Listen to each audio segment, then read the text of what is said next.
Hello doctors, आज का हमारा विषय है कि जो हाई एनल फिस्टुला होते हैं इनको ठीक करने के लिए हमें किन किन बातों का ध्यान रखना आवश्यक होता है। आज ऐसे ही हमारे पास एक केस है जो कि लाइव केस स्टडी है। आप हमारी रिपोर्ट्स देख लीजिए, आपके पास ही हमारी रिपोर्ट्स की कॉपीज़ हैं।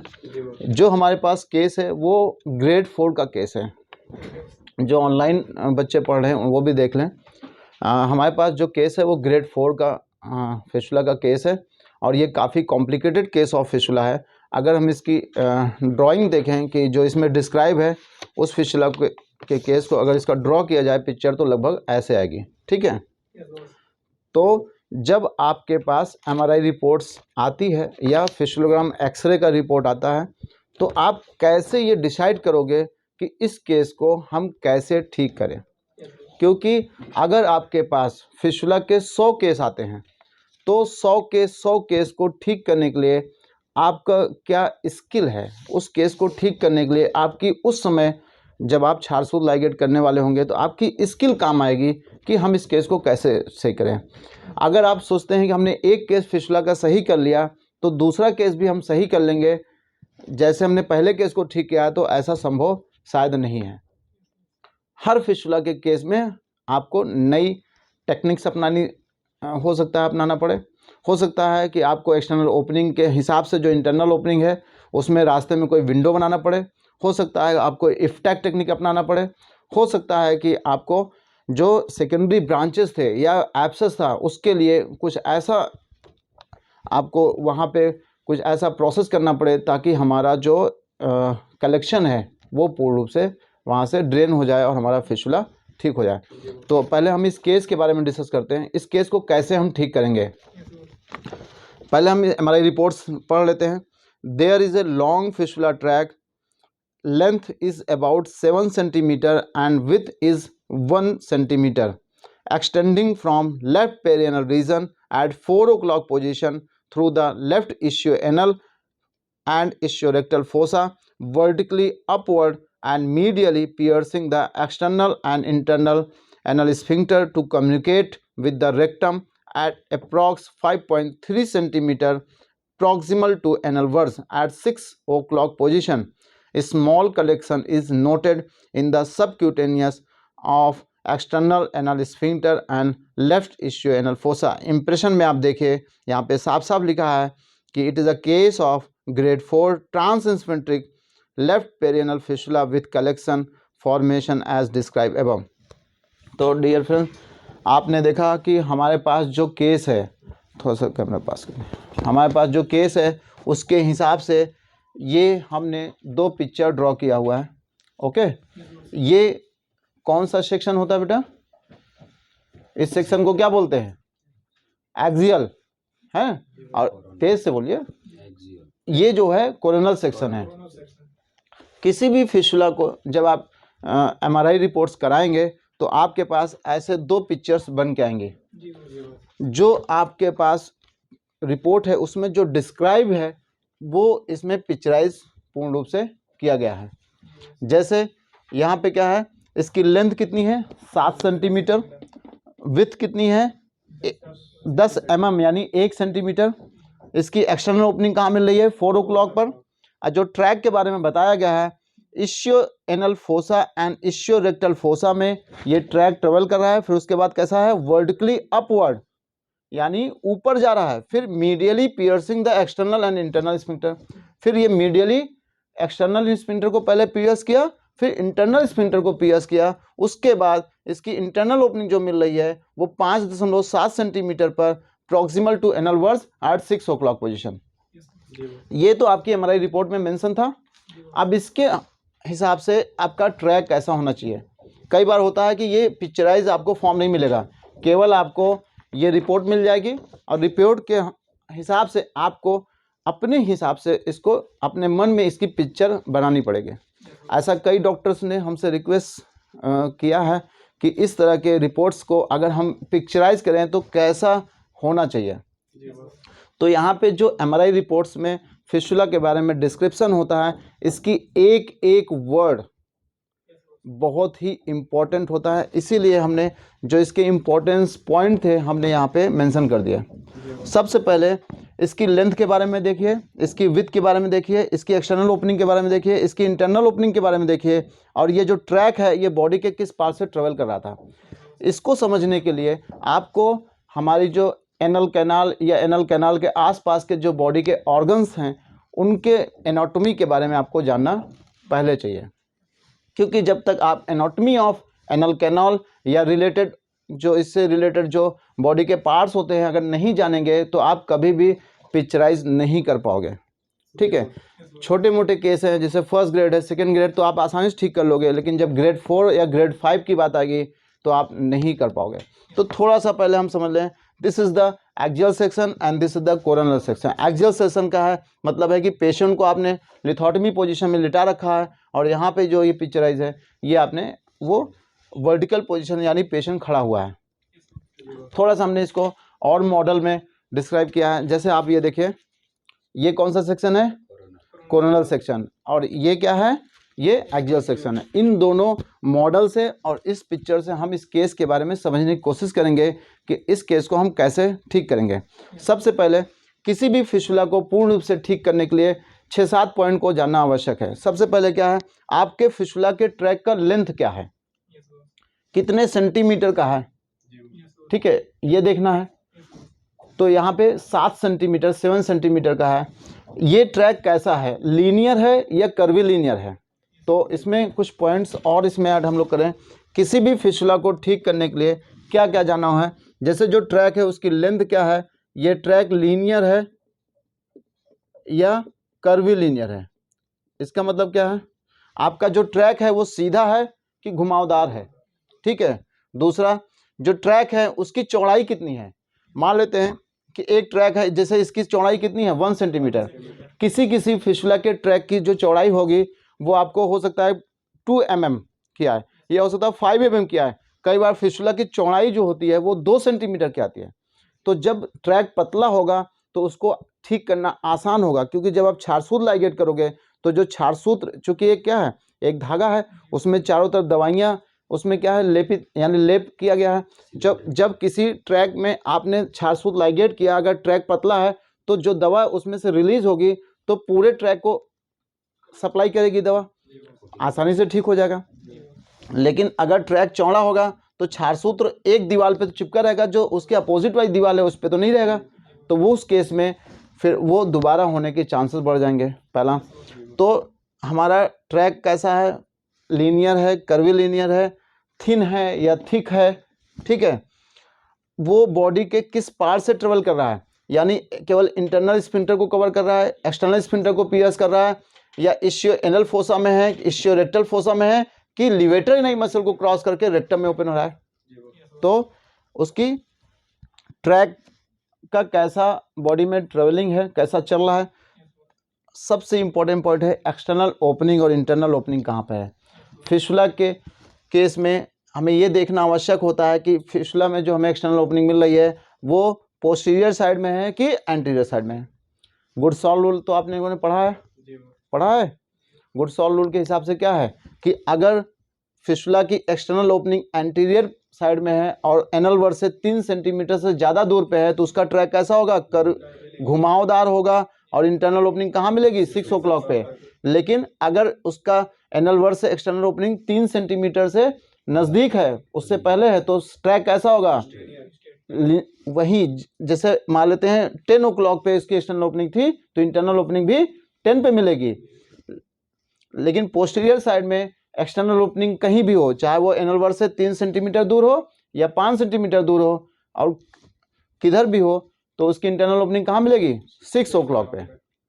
यानी अगर मान लेते हैं उसकी एक्सटर्नल ओपनिंग 7 o'clock पे है तो ट्रैक कैसा होगा, कर्वीलीनियर, और कहाँ पे जाएगा। ठीक है, तो इतनी चीज़ों का ज्ञान होना आवश्यक होता है। तो with the help of this MRI report we have know about this case. उसकी लेंथ क्या है, उसकी चौड़ाई क्या है, उसकी एक्सटर्नल ओपनिंग कहाँ पे है, 4 o'clock पर है, यानी यहाँ पे हमने पिक्चराइज कर दिया है 4 o'clock पे। इंटरनल ओपनिंग कहाँ मिल रही है, 6 o'clock पे मिल रही है। एक्सटर्नल ओपनिंग 4 o'clock पे, इंटरनल ओपनिंग 6 o'clock पे। गुडसॉल रूल के हिसाब से फॉलो कर रहा है। ठीक है, इसकी लेंथ कितनी है 7 सेंटीमीटर, चाहे 3 सेंटीमीटर पे होता है चाहे 7 सेंटीमीटर पे। ट्रैक इंटरनल ओपनिंग कहाँ मिल रहा है 6 पे, यानी ये गुड सॉल्व लोड को पूर्ण रूप से फॉलो कर रहा है। यहाँ पे इश्यो एनल और इश्यो रेक्टल फोसा एक वर्ड आया है। What is the mean of ischioanal and ischiorectal fossa? अगर केवल ये आपकी रिपोर्ट में लिखा हुआ है कि आपका जो ट्रैक है वो इश्यो एनल फोसा में है, तो ये समझ लो कि आपका केस बहुत आसान है। ये ग्रेड 3 का तो हो सकता है अगर इसमें ब्रांच नहीं है, लेकिन इश्यो एनल का मतलब होता है बेटा कि इशियल बोन कहाँ होती है, इस तरफ होती है। यहाँ कोकिक्स होगी पीछे बैक साइड में, फिर इशियम, फिर इलियम, फिर प्यूबिस, ठीक ना। तो इशियम के सामने क्या है एनल कैनाल, तो एनल कैनाल के सामने का जो एरिया आएगा वो इशियो एनल फोसा कहलाएगा, और ये लगभग 2 सेंटीमीटर के आसपास तक का एरिया एनवरेज होता है। तो अगर किसी फिस्टुला के बारे में ये डिस्क्राइब किया गया है कि the track is travelling in ischioanal fossa, it's mean कि जो ट्रैक है वो बहुत सुपरफिशियल है, मतलब जो स्किन है पेरियनल स्किन उसके नज़दीक है। बट अगर लिखा है इशियो रेक्टल फोसा तो इसका मतलब है, उसमें कुछ मत करो, अगर इशियो रेक्टल फोसा लिखा है तो इसका मतलब है ट्रैक आपका बहुत डीप टिश्यू में है, क्योंकि पेरियनल स्किन से जो लिवेटर एनाई मसल की डेप्थ होती है वो कितना सेंटीमीटर होती है? नो, लगभग 5.7 सेंटीमीटर दूर होता है। ये क्या है, लिवेटर एनाई मसल है। ये क्या है बेटा, देखिए बहुत ज़्यादा एनाटॉमी हम लोग पहले भी डिस्कस कर चुके हैं, अगर एनाटॉमी डिस्कस करेंगे तो फिर केस डिस्कस बहुत लंबा हो जाएगा। तो ये पेरियनल स्किन है और ये क्या है, लिवेटर एनाई मसल। इसकी डेप्थ कितनी होती है, लगभग 5.7 सेंटीमीटर। ओके, तो अगर इशियो रेक्टल फोसा डिस्क्राइब अगर आपकी रिपोर्ट में आया है, इट्स मीन कि जो फिस्टुला का ट्रैक है वो काफ़ी डीप टिश्यू से होते हुए जाएगा। ये आपका हाई एनल फिस्टुला में कन्वर्ट हो रहा है, और हाई एनल फिस्टुला में अगर आप एक बार में फिस्टुलोटॉमी या फिस्टुलेक्टॉमी कर देंगे, मीन्स अगर आपने एक्सटर्नल स्फिंक्टर को कट करने की कोशिश की तो पेशेंट के साथ क्या हो जाएगा, फीकल मटेरियल को होल्ड नहीं कर पाएगा, incontinence of faecal material. Okay, क्योंकि अगर एक्सटर्नल स्फिंक्टर को आपने डिस्ट्रॉय किया, कट किया, मोर देन 30% की अगर ऊपर ट्रैक है, तो आपका ये एनोरेक्टल रिंग क्या हो जाएगी, पूर्ण रूप से रिलैक्स हो जाएगी, और आपका जो रेक्टम में मल है वो सीधे एनलवर से बाहर आ जाएगा। ठीक है, आपने सुना है ना कई बार कि ऑपरेट हुआ और पेशेंट का मल होल्ड करने की क्षमता खत्म हो गई, तो दैट्स वाई यहाँ पे आप समझ लीजिए कि अगर हाई एनल फिस्टुला है, अगर ट्रैक इशियो रेक्टल फोसा में ट्रेवल कर रहा है, तो इट्स मीन कि आपका जो ट्रैक है वो काफ़ी डीप टिश्यू में है। ऐसे केस में आपको एक्सटर्नल स्फिंक्टर और इंटरनल स्फिंक्टर को सेव करना पड़ेगा। ओके, तो यहाँ पे इशियो एनल और इशियो रेक्टल फोसा लिखा है इस रिपोर्ट में, इसलिए हमने यहाँ पे मेंशन किया। ओके, अब कह रहा है कि मूविंग वर्टिकली अपवर्ड, इसका क्या मतलब है, अपवर्ड। यहाँ पे नहीं, हम इसको कोरोनल सेक्शन में सॉरी एक्सियल सेक्शन में नहीं देखेंगे, हम इसको अपवर्ड इस कोरोनल सेक्शन में देखेंगे। अपवर्ड देखो यहाँ पे ट्रैक क्या है, vertically upward and medially piercing, इन दोनों शब्द का मतलब है मीडियली सॉरी वर्टिकली अपवर्ड, यानी ये ऊपर की तरफ जा रहा है। किधर जा रहा है, लिवेटर एनाई मसल की तरफ। वर्टिकली अपवर्ड एंड मीडियली मतलब एनल कैनाल की तरफ अब आ रहा है, तो पहले ऊपर गया है फिर अंदर आया है। तो इन्होंने ये कहा है रिपोर्ट में कि the track going vertically upward and then medially मतलब अंदर की तरफ, अब वो बॉडी की तरफ आ रहा है, एनल कैनाल की तरफ, यानी सेंटर पे आ रहा है। तो एक्सटर्नल स्फिंक्टर को पियर्स कर रहा है, इंटरनल स्फिंक्टर को पियर्स करके अब वो रेक्टम में ओपन हो रहा है। और कहाँ पे ओपन हो रहा है, 5.3 centimetre from the anal verge से एनोरेक्टल रिंग की लंबाई नहीं, यहाँ से जो पूरी एनल कैनाल की लंबाई कितनी होती है, लगभग 4 सेंटीमीटर। तो यहाँ पे क्या कर रहा है, एनल वर्ज से 5.3 सेंटीमीटर दूर इंटरनल ओपनिंग मिल रही है, तो क्या कर रहा है कि रेक्टम में ओपनिंग मिल रही है ना। ठीक, इनके हिसाब से इंटरनल ओपनिंग रेक्टम में होनी चाहिए, यानी कहाँ पे 5.3 सेंटीमीटर, लेकिन रेक्टम एनल कैनाल की जो टोटल लेंथ होती है लगभग 4 सेंटीमीटर, तो 5 सेंटीमीटर मतलब यहाँ पे मिलनी चाहिए थी, क्यों, लेकिन ऐसा नहीं है। अकॉर्डिंग टू दिस रिपोर्ट कई बार एमआरआई रिपोर्ट्स भी 100% एश्योर नहीं मान सकते आप 100% विश्वास भी नहीं कर सकते। यहाँ पे आपको अपनी स्किल लगानी पड़ेगी, ठीक ना। क्योंकि इन्होंने कहा कि एक्सटर्नल स्फिंक्टर और कैसे ये रिपोर्ट कैसे हमने इसको माना कि रिपोर्ट ऑथेंटिक नहीं है, अच्छी नहीं है, कैसे मान लिया हमने? क्योंकि यहाँ पर लिवेटर एनाई मसल को डिस्क्राइब नहीं किया गया है। जब तक फिस्टुला का ट्रैक लिवेटर एनाई मसल को पियर्स नहीं करेगा तब तक वह 5 ग्रेड का फिस्टुला या रेक्टम में वो ओपनिंग बना ही नहीं सकता। ओके, समझ में आया ना? पूरी रिपोर्ट में कहीं भी लिवेटर एनाई मसल को पियर्स करने की बात नहीं हुई है। जब तक लिवेटर एनाई मसल पियर्स नहीं करेगा ट्रैक रेक्टम में जा ही नहीं सकता। गलत करें बताओ?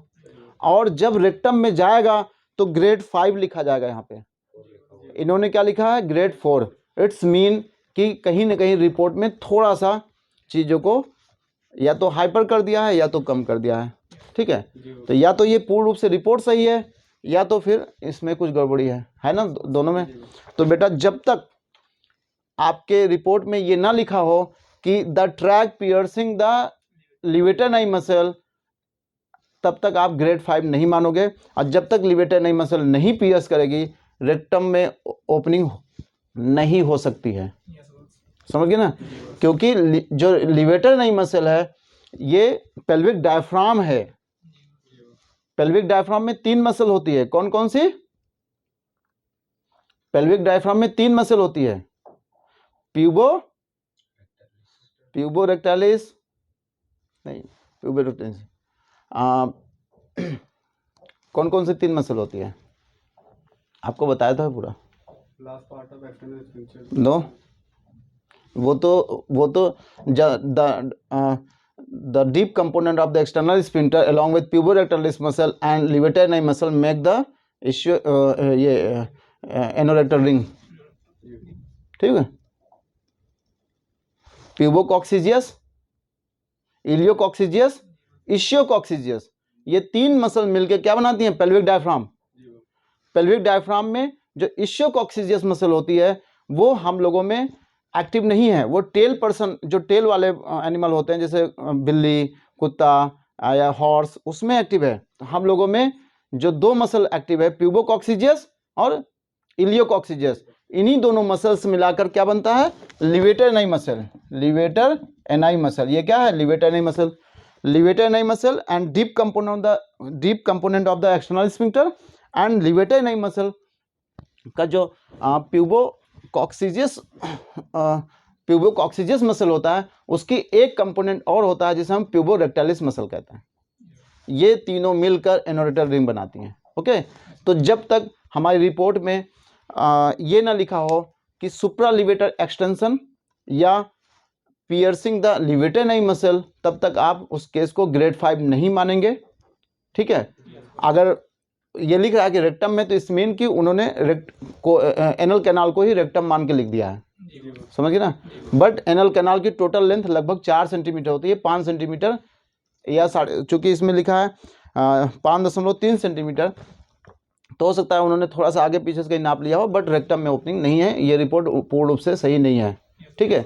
तो यहाँ पे आपको अपनी स्किल लगानी पड़ेगी, यानी आपको ये पता होना चाहिए कि total length of the anal canal 4 centimetre लगभग होती है। The depth of the perianal skin to levator ani muscle 5.7 centimetre होता है। The with about in ischioanal या इश्योरेक्टल फोसा की जो विथ होती है वो 2.5 सेंटीमीटर की होती है। और द लेंथ जो ये इश्योरेक्टल फोसा इश्योएनल फोसा की होती है वो लगभग 5.5 सेंटीमीटर होती है। जो लेंथ ऑफ द इश्योएनल इश्योरेक्टल फोसा की जब हम मतलब हमें आनी चाहिए, वो हम लोग कैसे नापते हैं? वर्टिकली नापते हैं, है ना। तो सॉरी, लेंथ हम हमेशा एक्सियल सेक्शन में नापेंगे और डेप्थ हमेशा ऐसे नापेंगे कोरोनल सेक्शन में, और विथ हमेशा कोरोनल सेक्शन में ही नाप सकते हैं। ओके, समझ गए ना? तो इस केस के अनुसार हमारा जो पूरा पिक्चराइज है वो है। इसमें लास्ट में एक लाइन जो जोड़ी गई है, small collection is noted in the substance of the external anal sphincter and left ischioanal fossa. तो जो इश्योएनल फोसा है उसमें एक और ट्रैक छोटा सा पड़ा हुआ है, और कहाँ पे, लेफ्ट साइड में। तो आपका ट्रैक तो जा रहा है, मीडियली पियर्स कर रहा है, और एक ब्रांच आपकी इस तरफ है, ठीक है ना। तो अगर आप छारसूत लाइगेट करोगे तो ये तो छूट जाएगा ना बेटा, ठीक ना। तो थोड़ा सा इससे हम लोग आपको डिस्क्राइब कर दें। जैसे मान लेते हैं हमने पेशेंट को लिटा रखा है इस पोजीशन में, ठीक है। उसकी एक्सटर्नल ओपनिंग कहाँ पे, 4 o'clock पे, इंटरनल ओपनिंग कहाँ पे, 6 o'clock पे। तो जब आप ऐसे करेंगे तो आपको ये जो, जब आप ऐसे प्रोबिंग करेंगे तो आपको ट्रैक लगभग ऐसे ही मिलेगा।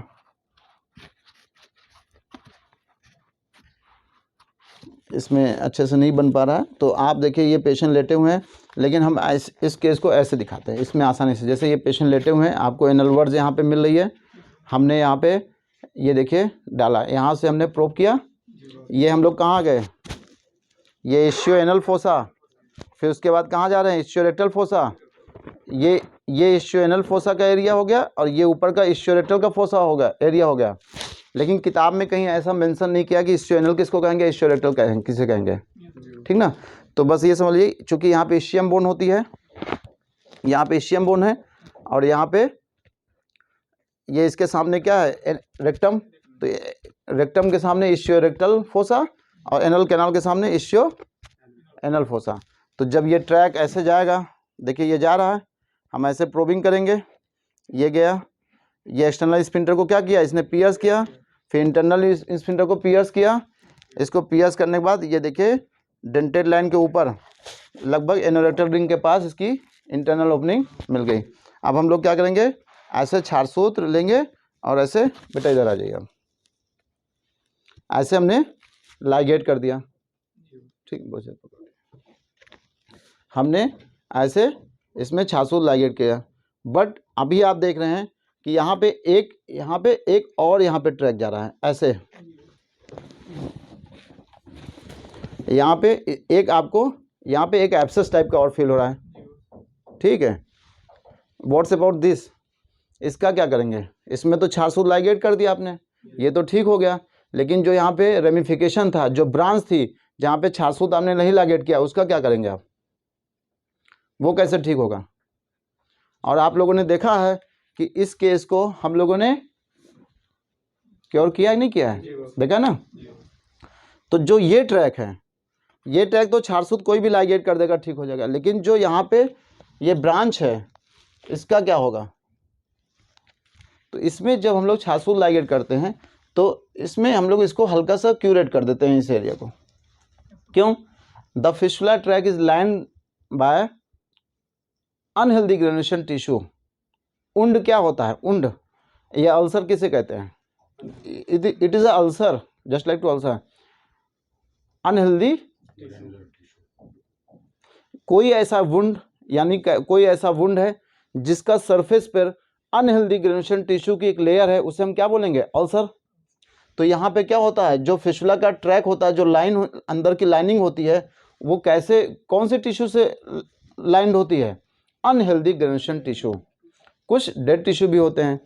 तो इस जो अनहेल्दी ग्रेनुलेशन टिश्यूज थे, मान लेते हैं हमने इसको ऐसे पिक्चराइज कर दिया, जैसे ये ट्रैक है, यहाँ पे क्या है, अनहेल्दी ग्रेनुलेशन टिश्यू है।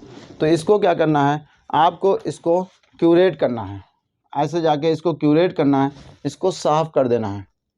जो अनहेल्दी ग्रेनुलेशन टिश्यूज हैं, इसको आप क्यूरेट कर दें, और एक छारसूत्र कम से कम एक दिन के लिए कम से कम इसमें ऐसे रख दें। तो जो छारसूत्र में जो अपामार्ग क्षार होता है, अपामार्ग क्षार क्या करता है बताइए, छेदन, भेदन, लेखन।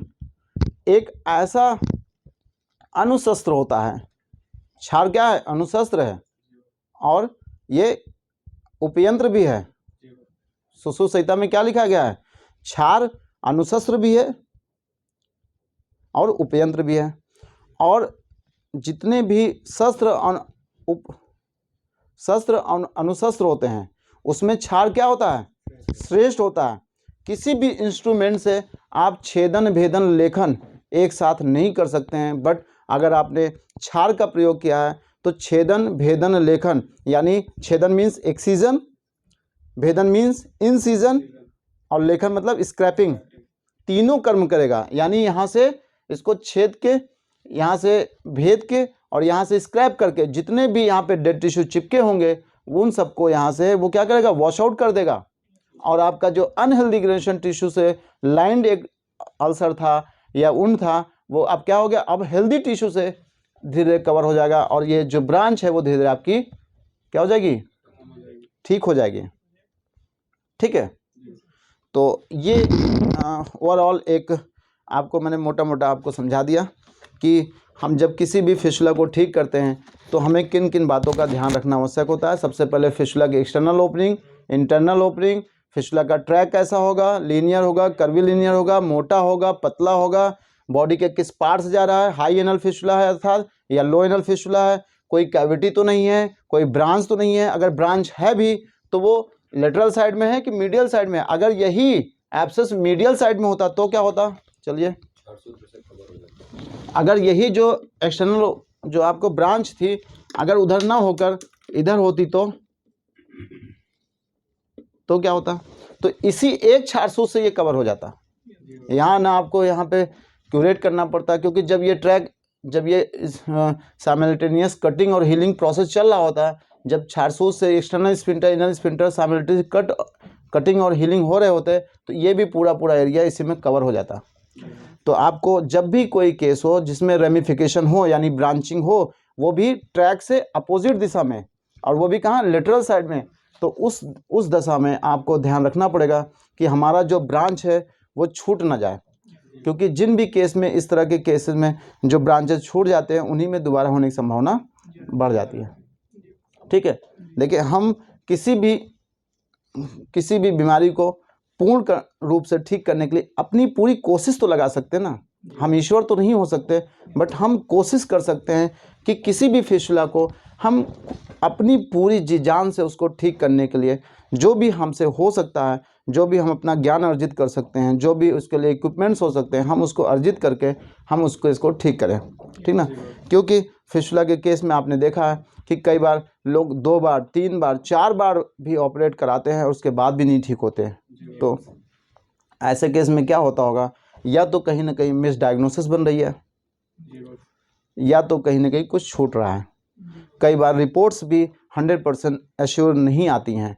कई बार जैसे एक्सरे रिपोर्ट में देखिए कुछ चीज़ें छूट जाती हैं, कई बार एमआरआई रिपोर्ट्स में भी कुछ चीज़ें, जैसा कि अभी हमने आपको इसमें बताया कि आप ग्रेड 4 का केस है, हाई एनल फिशुला का केस है, और ऐसे में अगर आपकी मिसडायग्नोसिस हुई तो आप इस केस को ठीक पूर्ण रूप से नहीं कर पाएंगे। ठीक ना, थैंक यू आज के लिए, फिर कल से हम लोग मिलते हैं। Thank you.